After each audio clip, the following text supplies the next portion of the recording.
À la limite, je dirais qu'il n'y a plus grand-chose à ajouter, sauf peut-être à apporter un exemple concret Mhm. pour être plus édifiant.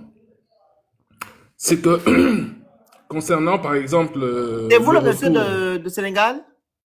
absolument, Nini, j'ai pensé à vous tout à l'heure. je sais, Nini. merci. Oui, oui, j'ai Ah, failli donner votre, comment dire, prendre l'exemple sur vous. tout à fait, Allez-y, tout à allez-y. fait. Hmm.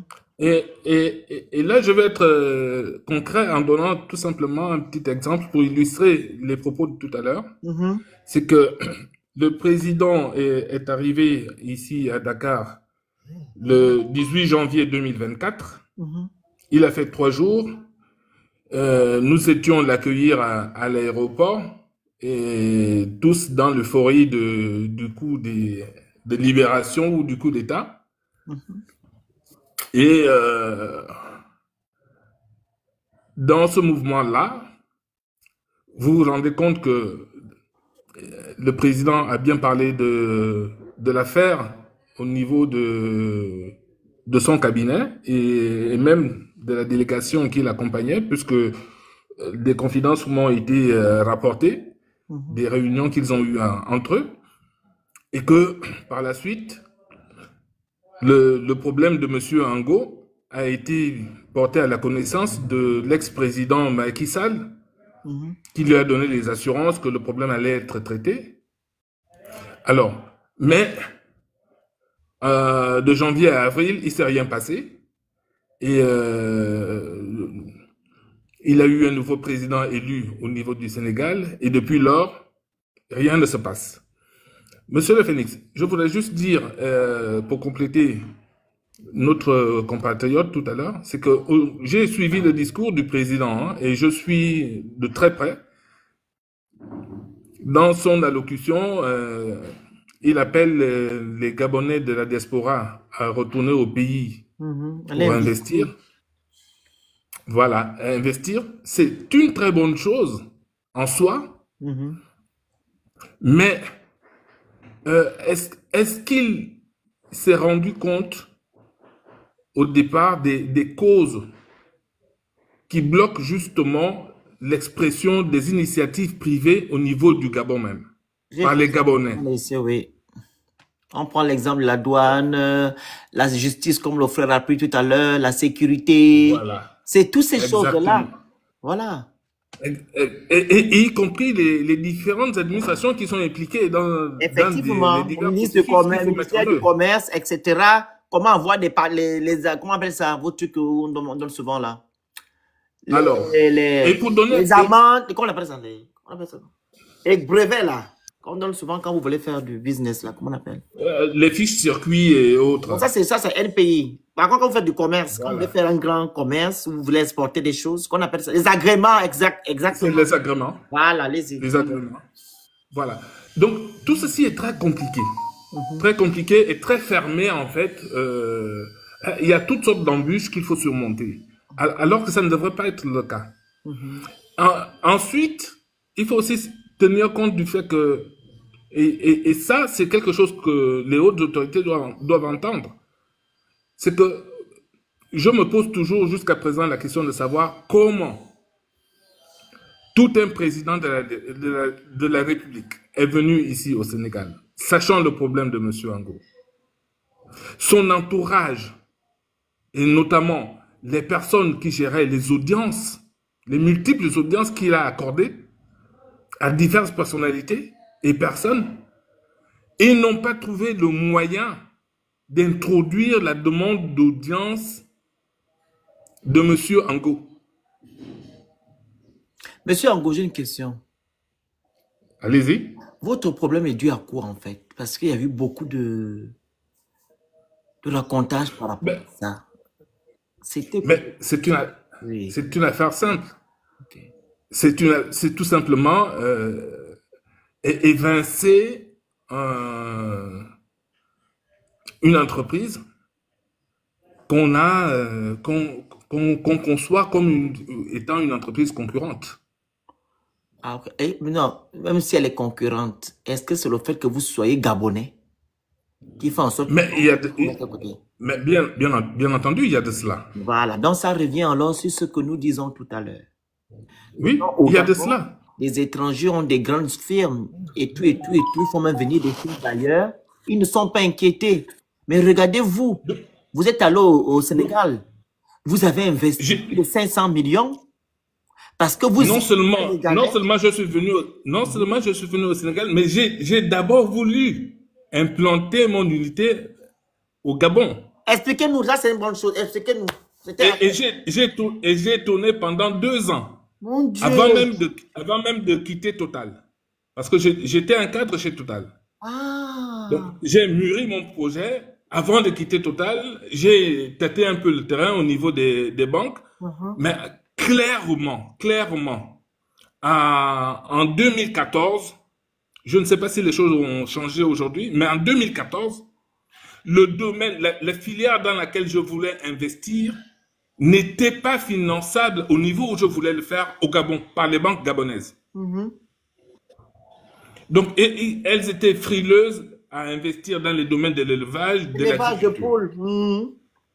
Et de l'agriculture. Ouais. Donc, à partir de ce moment-là, quand vous avez des dirigeants de banque qui vous disent, mon cher ami, bon, écoute, toi, on te connaît bien, on a de bonnes relations avec toi, mais à titre personnel, ce genre de projet, tu auras beau bien le ficeler, mais nous avons des instructions, ne pas financer dans ce domaine-là. Voilà. Et à partir de là, je me suis dit, bon, écoutez, je vais chercher un peu ailleurs où c'est possible d'obtenir un accompagnement bancaire. Et c'est au Sénégal qu'on vous octroie l'accompagnement. Et voilà, et c'est au Sénégal que ça a été fait. Et c'est même le Sénégal encore qui vous met les bâtons dans les roues. Alors là, ce n'est pas le Sénégal qui me met les bâtons dans les roues, mais si vous voulez, c'est un multimilliardaire sénégalais. Mais c'est un Sénégalais. Qui fait aussi dans l'élevage. Parce qu'il faut faire le distinguo entre l'État et l'individu. Oui, si on parle de l'État, vous-même, quand vous avez épilogué tout à l'heure, vous avez dit que M. Oligui vous a promis que la chose sera arrangée. Et quand il est venu avant que le nouveau président ne vienne, ils ont dit on va résoudre votre problème. Donc, votre problème n'est plus au niveau du milliardaire. C'est au niveau de l'État sénégalais. Et je pense que l'ambassadeur du Sénégal, du Gabon au Sénégal, a pu, je crois, en guillemets, transmettre votre dossier ou bien votre situation au président. Cela avait été fait même avant la venue du président Oligui. Ça ne passe plus au niveau du milliardaire. C'est venu au niveau de l'État sénégalais. Voilà, c'est à ce niveau que les questions se posent. Voilà. Qu'est-ce qui se passe aujourd'hui? D'autant plus que cet ambassadeur est devenu le ministre des Affaires étrangères. Ah, voilà. Et des Gabonais de l'étranger. Merci. Et a été reconduit au premier gouvernement de la Ve République. Oui. Monsieur Onanga, hein? Voilà. Voilà. C'est lui qui est venu en dire. Il est venu dire. Voilà. Et jusqu'à présent, voilà. Et jusqu'à présent, il n'y a pas d'exil, il faut rentrer au Gabon travailler. Le monsieur est venu nous dire. Donc, moi, par exemple, en ce qui me concerne, moi, je veux bien opérer ce retour au pays. Mais qu'en est-il de son environnement, voilà, de son environnement proche qui, aujourd'hui, étouffe le problème?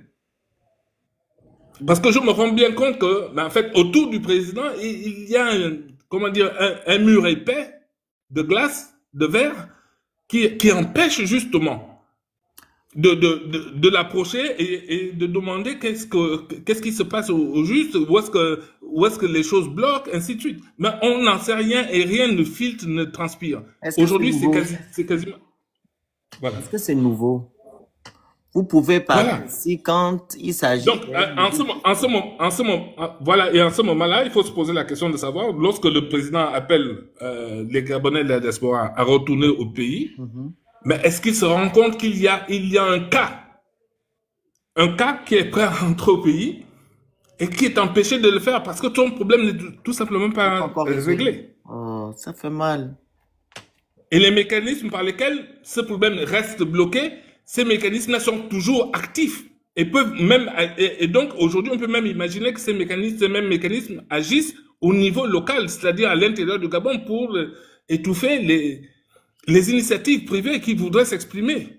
Oh, moi, mais qu'est-ce qu'il fait? Là, c'est une vraie preuve vivante. Monsieur Gervais Ango, c'est le millionnaire gabonais qui a investi au Sénégal. Voilà, qui a créé une entreprise d'élevage et d'agriculture. C'est lui qui est dans le lavo. Voilà. Son problème n'est pas encore résolu par monsieur Oligingema, qui est censé restaurer la dignité des Gabonais. Et le même monsieur Oligingema est parti au Sénégal. Et monsieur Gervais a eu à parler de son affaire à monsieur Oligui. Et monsieur Oligui, avec l'ancien président, ils ont dit qu'ils vont résoudre le problème. Maintenant aussi, un nouveau président, il n'y a pas de solution. Ça fait déjà 6 mois, c'est ça, non? Que le président... Bien sûr. C'est ça, le nouveau président, là, il a été élu quand même. Le nouveau président a pris ses fonctions au mois d'avril. Voilà. Merci. Voilà. Ils nous suivent, hein. Il faut donner votre mot de fin. Mais ils sont largement informés de la situation.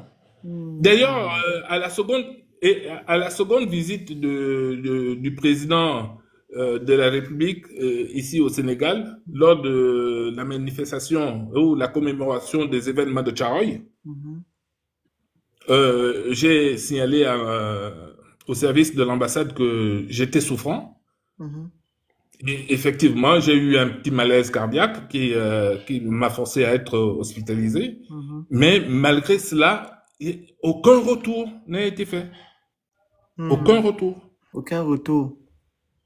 Donc aujourd'hui, le il y a problème... même, excusez, il y a quelqu'un qui vous connaît, une dame qui vous connaît. Oui. Elle me connaît aussi. Elle était au Sénégal, là.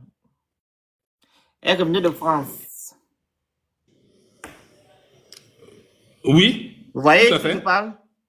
Oui, je vois très bien. Voilà, c'est elle qui m'a fait part de votre problème quand elle est rentrée. Tout à fait.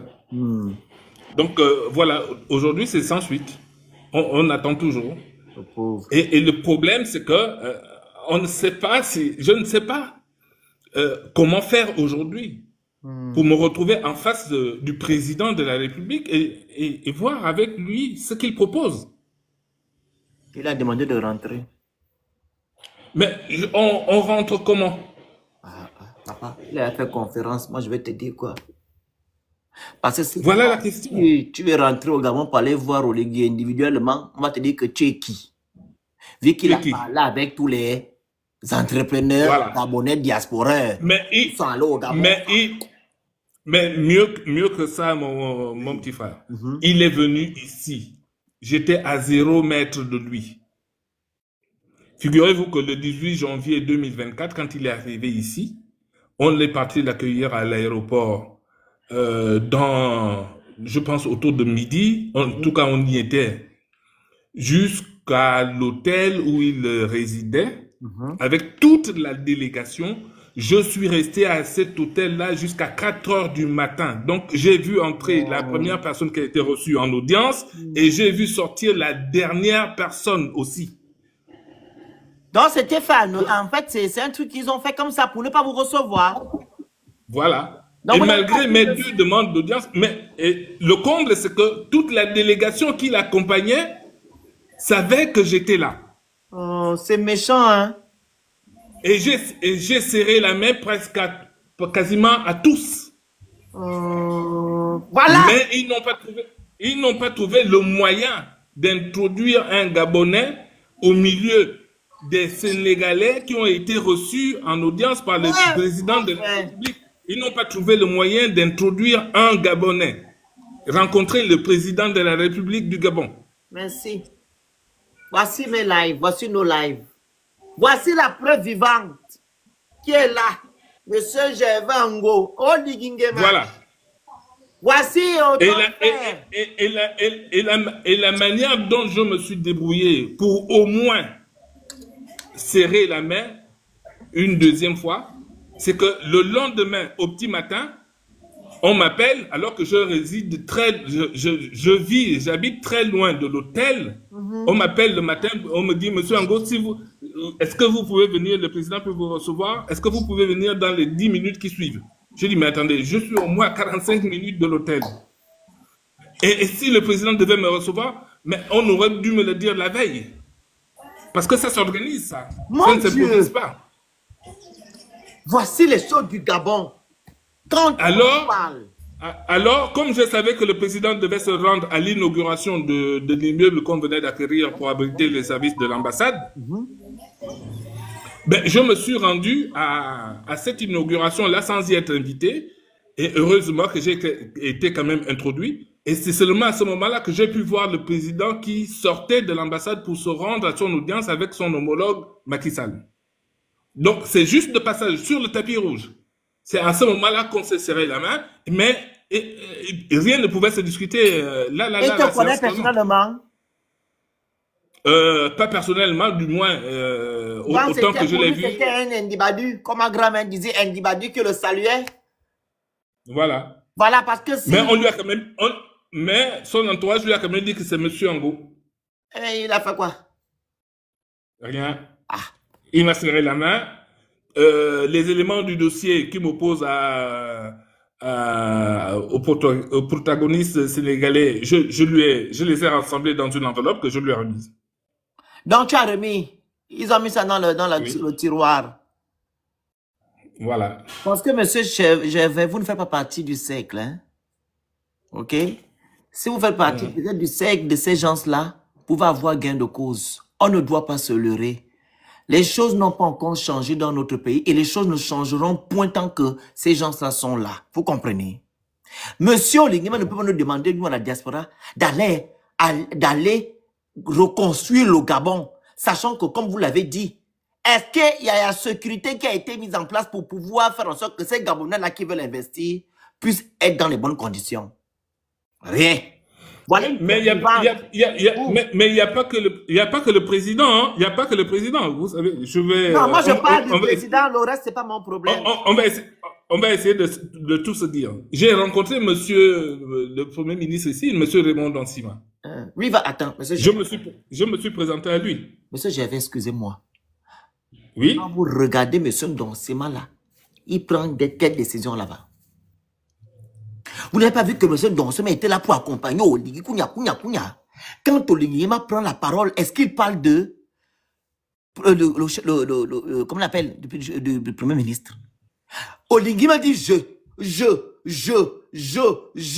lui qui prend les décisions, c'est lui qui fait tout. Vous pensez que Donsema était là-bas pour faire quel travail? Donsema était là-bas, c'était... on va dire ça comment? Un pot de fleurs. Mais... J'entends bien ce que tu dis. Merci, Karine. Mais quand même, à titre privé, même à titre personnel, j'ai rencontré... Monsieur, j'ai fait 2 secondes. Carles, c'est toi? Carles, c'est toi? Carles? C'est moi. Oh, pardon, parce que tes anciens copains sont montés ici. Oh. J'ai eu peur. Parce que, vas-y, j'avais le gars papa. Oui, donc je disais... Même à titre personnel, il aurait pu m'appeler. Parce que le ministre, le vice-président aujourd'hui, M. Chambrier, s'est quand même donné la peine de m'appeler. Voilà, il s'est quand même donné la peine de m'appeler. Il a entendu l'affaire dans les réseaux sociaux, on lui a parlé de moi et il m'a appelé pour me demander de lui expliquer un peu la situation. Même s'il ne pouvait rien faire, mais au moins, ça rassure quand même que l'affaire est discutée et prise en main au niveau des hautes autorités du pays. Mais pour le reste, silence radio. Monsieur Gervais, Premier ministre, vice-premier ministre, etc., n'ont pas de contenance. Hein? Vis-à-vis de la République de la transition. Parce que les gens me disaient, il y a un président de la République actuellement, il était président de la trahison. Vous comprenez? Même ton président de ton pays, si par exemple tu es dans un pays étranger, le président de ton pays peut demander à son homologue de te donner même la nationalité. Il va le faire. Pourquoi je le parle? Je parle pas de ça parce que par rapport à votre problème. Si Oligui appelait son homologue, dit que j'ai mon compatriote qui est là-bas dans les problèmes. Il faut résoudre sa situation coûte que coûte. Parce que quoi? Il y a des Sénégalais aussi au Gabon. Si ça ne se résout pas, je fais aussi là. Je veux mettre en place la réciprocité. C'est comme ça que ça se passe. Vous comprenez? Je mettrai en place la réciprocité. Je vais aussi faire de même à ton compatriote qui est ici. Et lui, par contre, c'est ça que, malgré qu'Omar Bongo était comme il est, hein, on ne rigolait pas comme ça avec lui. Omar Bongo n'était pas bien.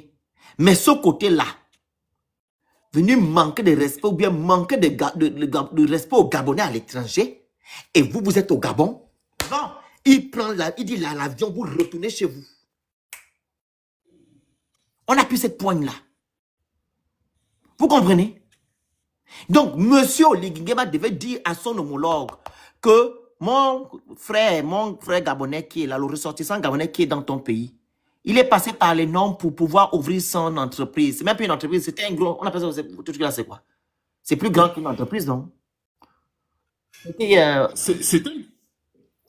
Oui, c'est une société d'élevage, de production de poulet de chair industrielle. L'entreprise, c'est trop petit. Oui. Vous avez un groupe, une société, que non, il a ouvert, il a pris de l'argent quelque part et tout pour ouvrir une entreprise, un groupe chez toi. Et cette société, j'imagine que vous avez employé les Sénégalais. Bien sûr. Parce qu'il y a la loi sénégalaise qui bien dit sûr. Il faut avoir le seul Gabonais qui avait dans cette société, c'était moi. Voilà. Il y avait le reste, c'était les Sénégalais. Merci. Et c'est leur loi. On va pas aller contre leur loi. Voilà. Donc, il est judicieux, même s'il y a un milliardaire sénégalais qui est là-bas. C'est pas ce milliardaire sénégalais qui va venir dire maintenant à son concurrent de pouvoir enlever son groupe parce que, en guillemets, il n'est pas sénégalais, il est étranger. Vous comprenez? Voilà. Donc, il y a ces arguments-là qu'il devait prendre et dire à son homologue. Il ne fait pas. Il ne fait rien. Et son homologue était nommé au Gabon récemment. Il a été bien reçu. Et par contre, vous, tout à fait. Vous Gabonais, tout à fait. Votre groupe devait apporter de l'argent dans ce pays-là. Regardez comment ce qu'on vous a fait. Parce que là, vous ne racontez même pas tellement ce que vous avez eu. Hein, parce que moi, je suis informé que vous avez souffert là-bas. Mais je souffre toujours. Mais je souffre toujours. Je souffre toujours. Le problème, à un moment donné, ils ont même essayé de le faire dériver sur le plan pénal en allant exciter la banque pour que celle-ci porte plainte contre moi pour des raisons fallacieuses, soit disant que je suis devenu injoignable, que j'aurais vendu le matériel de mon exploitation, sachant qu'il est gagé, et patati et patata, et que l'argent du prêt qui m'a été accordé, que j'aurais fait la fête avec, que je n'aurais pas investi. J'ai subi un interrogatoire à l'équivalent sénégalais de notre DGR au Gabon. Wow. Un interrogatoire de 8 heures de temps. Et les Gabonais... Un interrogatoire de 8 heures de temps. Où j'ai dû leur expliquer à l'officier de police judiciaire qui m'interrogeait, je lui ai dit, mais écoutez, cher ami, vous dites que la plainte dit que je suis injoignable, n'est-ce pas? Oui. Mais où avez-vous trouvé le numéro pour me joindre? Il est écrit dans la plainte.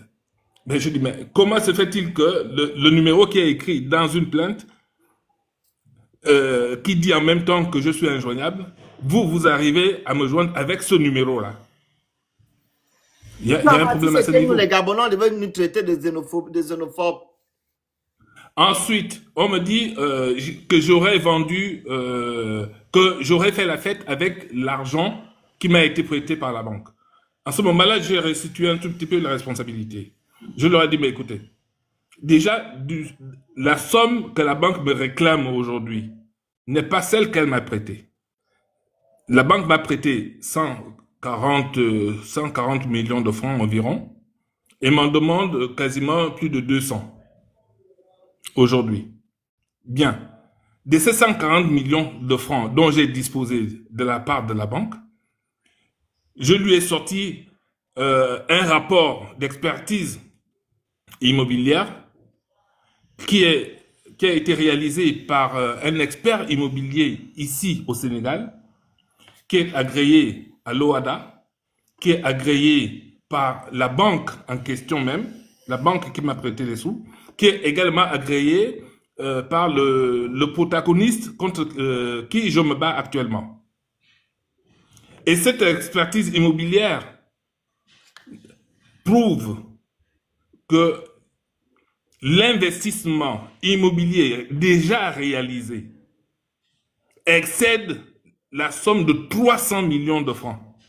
Donc là, nous ne parlons même pas du matériel, hein, parce que l'expertise immobilière ne prend pas en compte le matériel. Donc rien que sur l'immobilier, il y en a pour plus de 300 millions de francs. Alors, en ce moment, j'ai donné à l'enquêteur une copie de cette expertise-là. Et je lui ai posé la question de savoir comment on fait à partir de 140 millions de francs qu'on vous prête, que vous détruisez dans la fête, vous arrivez à réaliser plus de 300 millions d'investissements. Mais quand vous réalisez comme ça, il y a des gens qui viennent vérifier, non? Est-ce que ça on vous donne l'argent comme ça pour vous donner... Mais l'enquête, non seulement cela, mais toutes les factures que j'ai payées au cours de cet investissement-là sont parties de cette banque-là.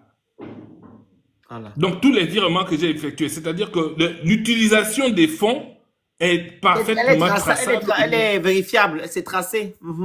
Est traçable au niveau de la banque elle-même. Très bien. Puisque les virements sont partis de cette banque-là. D'ailleurs, l'enquêteur, pour répondre à l'accusation de vente des installations, m'a avoué qu'ils avaient fait une enquête au niveau du Sénégal pour vérifier si j'avais un compte bancaire qui aurait été alimenté d'une certaine somme. Oh. Mais enfin, c'est leur devoir. Eux, ils font leurs enquêtes. Et il m'a dit qu'il n'a rien trouvé. Il n'a rien trouvé. C'est-à-dire que, heureusement, je n'ai aucun autre compte que celui de la société. Qu'aujourd'hui, la banque elle-même, elle a fermé pour des raisons juridiques. Et à l'accusation de savoir que j'avais vendu la ferme, tout le site et tout ça, ben, j'ai dit à l'enquêteur qu'il y a une affaire. C'est vraiment très simple à vérifier. Pour répondre à cette accusation-là, demandez à la banque de venir nous rejoindre ici et qu'ils viennent surtout avec la personne à qui j'aurais vendu. Et je lui ai montré les clés, toutes les clés de l'ensemble, parce que j'en ai constitué un gros trousseau. Je lui ai montré toutes les clés. Je lui ai dit, écoutez, que cette personne vienne avec les clés, ses clés à elle, et surtout la preuve de la vente, les reçus et tout. Et on se rend sur site. On verra bien qui dispose entre ses mains des clés qui ouvrent les portes de cette installation-là. Donc, du coup, le site est fermé actuellement ou bien il a été détruit? Le site est fermé depuis fin 2020. Ah! Et les poules parce que c'est une affaire qui date depuis fin 2020. Mon Dieu. Et voilà, on est resté jusqu'en 2023 en sourdine, tout simplement parce que l'ambassadeur me disait de garder mon calme, qu'on allait trouver une solution amiable, qu'on allait voilà. Donc, mais de toutes les démarches de conciliation qu'il a voulu tenter, aucune d'entre elles n'a abouti. D'ailleurs, en face, on lui a démontré qu'on n'en avait que faire. Et jusqu'à présent. Jusqu'à ce que je lui demande de saisir les autorités gabonaises. Coralie Lalouve, je viens te voir là.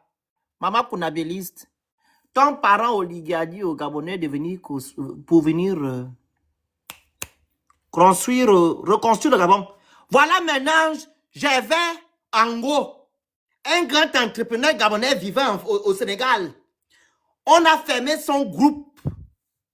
Son groupe, hein, où il employait les Sénégalais. Il a conçu ce groupe-là. Il a ouvert ce groupe à 200, combien? 200 millions, non? D'euros, de francs CFA. Non, non, non, l'investissement est estimé à plus de 450 millions. Voilà. Ton parent Oligui que tu soutiens matin, tu danses avec lui. Comme ça, oh. Tu vas aller dire à ton parent Oligui que papa lui de demander aux Gabonais de reconstruire. Sécurise d'abord les Gabonais qui sont là-bas sur place, vous-même. Après, ceux qui sont à l'étranger seront sécurisés. Qu'il arrange d'abord la situation de Gervais Ango. Parce que le président du Sénégal est venu à l'investiture. Vous avez dansé aussi là-bas. Qu'il demande à son homologue de résoudre le problème de Gervais Ango. Coralie Lalou, vous m'accompagnez? Maman Nakuna. Faut demander à ton papa Oligui. Voilà. Fini, papa.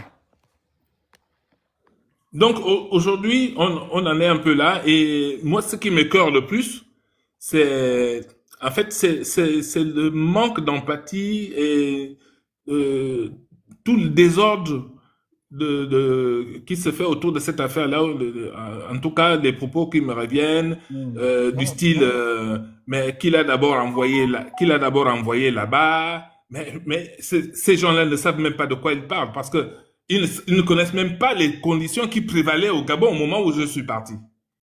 Ils ne sont pas au courant. Et d'autres qui disent non, ben écoutez, c'est plutôt une affaire de femmes. Mais à ceux-là, j'ai répondu. Je leur dis, mais écoutez, si vous êtes des humains qui ont été falsifiés, mal incarnés, mais c'est pas tout le monde qui a le contenu des jupons de femmes à la place du cerveau. Et c'est comme ça, en fait. Nous, les activistes, disent qu'on cherche les papiers. En fait, c'est quand ils n'ont rien dans la tête, ils ont souvent des fuites à deux balles. Voilà. Voilà. Vous êtes allé chercher. En fait, on a fermé votre entreprise parce que c'est une affaire de femmes. Ils ont toujours des choses à dire à 2 francs. Voilà maintenant. En fait, le propriétaire. Des bizarreries. Vous vous dites, mais attendez, ces gens-là, ils ont été mal incarnés ou quoi? Parce que là où il y a franchement un problème de droit et de justice à établir, au niveau du Sénégal, mais le Gabonais au Gabon ne voit qu'une affaire de bêtises. Voilà. On a l'impression que la population a subi un lavage de cerveau où on n'est plus capable de réfléchir, de prendre du recul, de se dire, mais écoutez, comment on va redresser le pays Et c'est pour cela que moi je me dis que même l'appel du président, même s'il était écouté, ben, il sera sans effet. Il sera sans effet. Voilà. Ça me fait vraiment de la peine, votre problème. Et on vous dit non, retournez au pays, on va voir. Mais si le président, l'entourage du président n'a pas été capable de faire en sorte que je rencontre le président ici, où il était à 0 mètre de moi, mais c'est pas à Libreville que ça va se faire plus facilement. Et le président lui-même, il a tous les moyens, il dispose de tous les moyens pour faire venir à lui n'importe quel citoyen gabonais, où qu'il se trouve. S'il doit le rencontrer et régler le problème. Voilà. À une certaine émission, je disais, mais moi, ce qui m'étonne dans tout ça, c'est que pour des sujets donnés, le président n'appelle même pas les personnes qui pourraient être concernées autour de lui. C'est d'autres personnes qui viennent et disent un peu ce qu'ils pensent, alors que ceux qui ont déjà croisé le fer, qui sont au charbon, sont là, effectivement, disponibles. Raison pour laquelle, vous avez suivi mon live au début, je lui ai demandé qu'il a dit, il a reçu les représentants de la diaspora. Je lui ai posé la question à savoir quels sont ces représentants et qui ont désigné ces représentants-là. Voici des gens qu'on doit recevoir. Des messieurs comme Gervais Ango, qui ont déjà prouvé, qui ont déjà fait à l'étranger et qui ont aussi la capacité aussi de pouvoir produire ou du moins faire des entreprises au Gabon. Mais vous appelez vos kunabélistes, ceux-là qui font le cul de la personne de l'Iguinima, c'est pour aller faire quoi? Et vous appelez ces gens-là la diaspora, les représentants. Ils ne me représentent pas.